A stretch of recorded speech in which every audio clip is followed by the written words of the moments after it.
ಪ್ರಿಯ ನಿರೀಕ್ಷಕರೇ ನಮಸ್ಕಾರ. ಬೀರ್ಬಲ್ನ ವಿಶೇಷ ಕಾರ್ಯಕ್ರಮಕ್ಕೆ ಆತ್ಮೀಯವಾದ ಸ್ವಾಗತ. ವೀಕ್ಷಕರೇ, ಕನಸೋ ಇದು ನನಸೋ ಇದು, ನಿಜವಾಗ್ಲೂ ಇದನ್ನು ನಾವು ಎಕ್ಸ್ಪೆಕ್ಟ್ ಕೂಡ ಮಾಡಿರಲಿಲ್ಲ.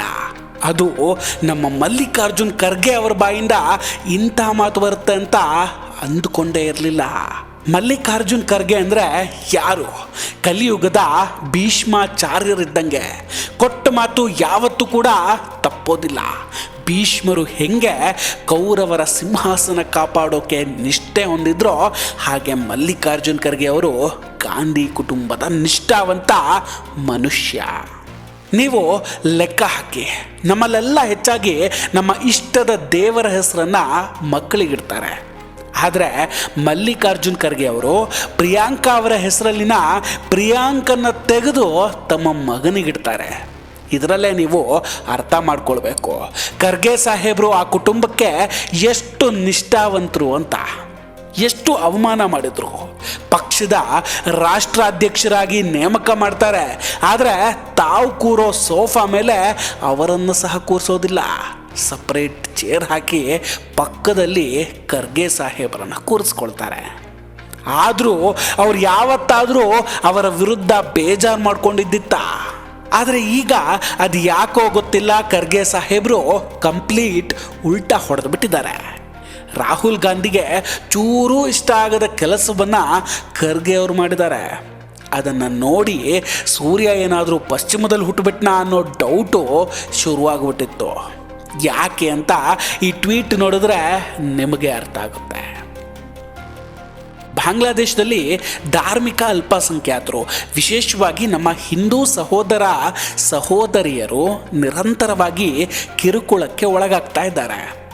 ಬಾಂಗ್ಲಾದೇಶದ ಮುಖ್ಯ ಸಲಹೆಗಾರರೊಂದಿಗೆ ನರೇಂದ್ರ ಮೋದಿ ಅವರ ನಗುಮುಖದ ಭೇಟಿ ವಿಫಲವಾಗಿದೆ ಎಂಬುದಕ್ಕೆ ಹಿಂದೂ ಸಮಾಜದ ಪ್ರಮುಖ ನಾಯಕರಾದ ಶ್ರೀ ಭಬೇಶ್ ಚಂದ್ರ ರಾಯ್ ಅವರ ಕ್ರೂರ ಹತ್ಯೆ ಸಾಕ್ಷಿಯಾಗಿದೆ. ಸಂಸತ್ತಿನಲ್ಲಿ ಭಾರತ ಸರ್ಕಾರ ನೀಡಿದ ಉತ್ತರದ ಪ್ರಕಾರ ಹಿಂದಿನ 2 ತಿಂಗಳಲ್ಲಿ ಹಿಂದೂಗಳ ಮೇಲೆ 76 ದಾಳಿಗಳು ನಡೆದಿದೆ. ಅದರಲ್ಲಿ 23 ಹಿಂದೂಗಳು ಕೊಲ್ಲಲ್ಪಟ್ಟರು. ಅದಲ್ಲದೆ ಇತರ ಧಾರ್ಮಿಕ ಅಲ್ಪಸಂಖ್ಯಾತರ ಮೇಲಿನ ದಾಳಿ ಕೂಡ ಮುಂದುವರೆದಿದೆ. ಇದು ಖರ್ಗೆ ಸಾಹೇಬರ ಟ್ವೀಟು. ಇದೇನು ಅಚ್ಚರಿ, ಇದೇನು ಅದ್ಭುತ. ಖರ್ಗೆ ಅವರಿಗೆ ಹಿಂದೂಗಳ ಮೇಲೆ ಕನಿಕರ ಬಂದಿದ್ದಾದರೂ ಹೇಳಿ. ಖರ್ಗೆ ಸಾಹೇಬ್ರೆ, ಇದೇ ಮಾತನ್ನು ನಿಮ್ಮ ದೀದಿಗೆ ಕೇಳೋ ತಾಕತ್ತು ನಿಮಗೆ ಇಲ್ವಾ? 2 ವಾರದಿಂದ ನಮ್ಮ ದೇಶದ ಪಶ್ಚಿಮ ಬಂಗಾಳದಲ್ಲಿ ಹಿಂದೂಗಳು ನರಕ ಅನುಭವಿಸ್ತಿದ್ದಾರೆ. ಹಿಂದೂಗಳನ್ನ ಊರು ಬಿಟ್ಟು ಓಡಿಸ್ತಾ ಇದ್ದಾರೆ. এদিক দিয়ে যাবেন, এখান থেকে যান, ওইখানে পুলিশ আছে, যার যার নাম বলবেন এন্ট্রি করবে, যান এখান থেকে যান, অসুবিধা নাই। এখান থেকে সবাই আমরা হিন্দুরা আছি, টেনশন নাই। এখান থেকে যাও, কোনো টেনশন করি না। বাড়িতে কেউ যদি থাকে ফোন করে ডেকে নিন, তারাও যেন চলে আসে, ঠিক আছে?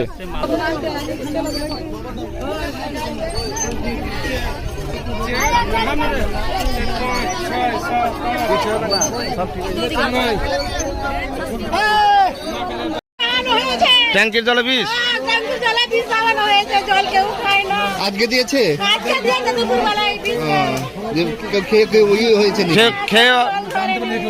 বুঝতে পেরেছি। ট্যাঙ্কির জলও বীজ দিয়ে দিয়েছে। তাহলে ভাবুন কি অবস্থা। যে জলটুকু খেয়ে মানুষ বাঁচবে, তাদের অবস্থা এই। জল খেয়ে মানুষ বাঁচবে, সেই জলটাকেও বীজ দিয়ে দিয়েছে। তাহলে ভাবুন কত ছোট্ট। এটা কয় মাস হলো? হ্যাঁ, 5-6। ಅವರ ಬಗ್ಗೆ ಒಂದು ಚೂರಾದರೂ ನಿಮಗೆ ಚಿಂತೆ ಆಯ್ತಾ? ಒಂದು ಮಾತು ದೀದಿಗೆ ಗಲಭೆಯನ್ನು ಕಂಟ್ರೋಲ್ಗೆ ತನ್ನಿ, ನಮ್ಮ ಹಿಂದೂ ಸಹೋದರರ ಮೇಲೆ ದಾಳಿ ಆಗ್ತಿದೆ ಅಂತ ಹೇಳಿದ್ದೀರಾ. ಯಾಕೆ?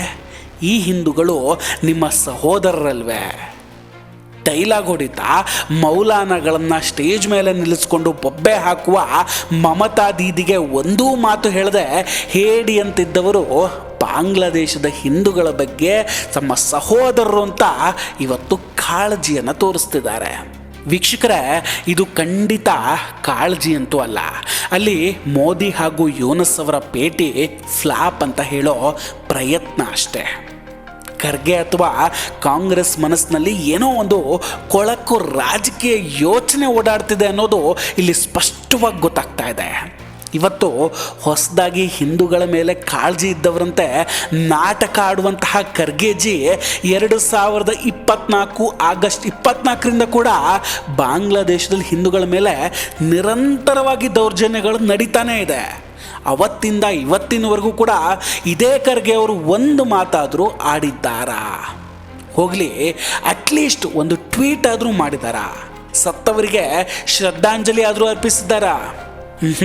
ಅವ್ರು ಮಾತ್ರ ಅಲ್ಲ, ಇಡೀ ಕಾಂಗ್ರೆಸ್ನಲ್ಲಿ ಯಾರೊಬ್ಬರೂ ಕೂಡ ಆ ಕೆಲಸ ಮಾಡಿಲ್ಲ.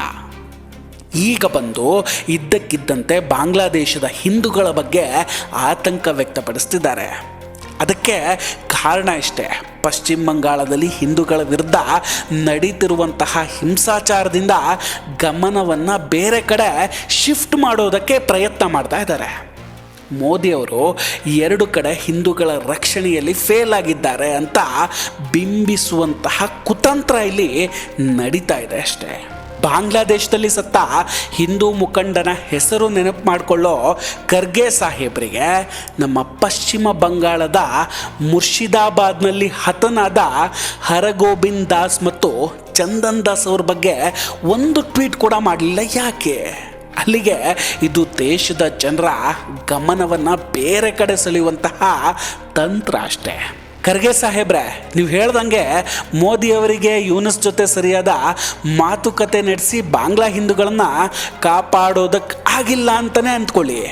ಹಾಗಿದ್ರೆ ನಿಮ್ಮ ಪಕ್ಷದವರೇ ಆ ಕೆಲಸ ಮಾಡಬಹುದೇನೋ ನೋಡಿ.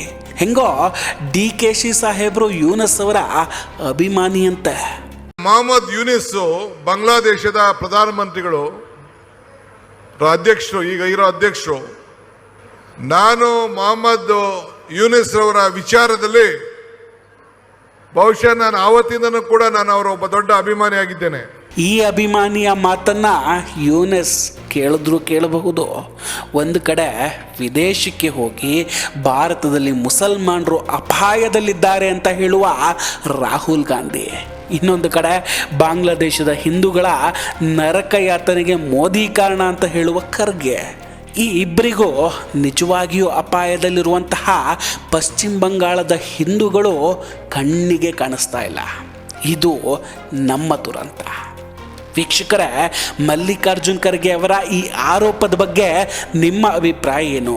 ದಯವಿಟ್ಟು ಕಮೆಂಟ್ ಮಾಡಿ ತಿಳಿಸಿ. ವಿಡಿಯೋ ಇಷ್ಟ ಆಗಿದ್ದರೆ ಲೈಕ್ ಮಾಡಿ ಹಾಗೂ ಶೇರ್ ಮಾಡಿ. ಇನ್ನೂ ಕೂಡ ನಮ್ಮ ಬೀರ್ಬಲ್ ಚಾನಲನ್ನು ಸಬ್ಸ್ಕ್ರೈಬ್ ಮಾಡಿಲ್ಲ ಅಂದರೆ ದಯವಿಟ್ಟು ಸಬ್ಸ್ಕ್ರೈಬ್ ಮಾಡಿ ಹಾಗೂ ಬೆಲ್ ಐಕಾನನ್ನು ಕ್ಲಿಕ್ ಮಾಡಿ. ನಮಸ್ಕಾರ, ಟೇಕ್ ಕೇರ್ ಆ್ಯಂಡ್ ಬಾಯ್ ಬಾಯ್. ಮತ್ತೆ ಭೇಟಿಯಾಗೋಣ.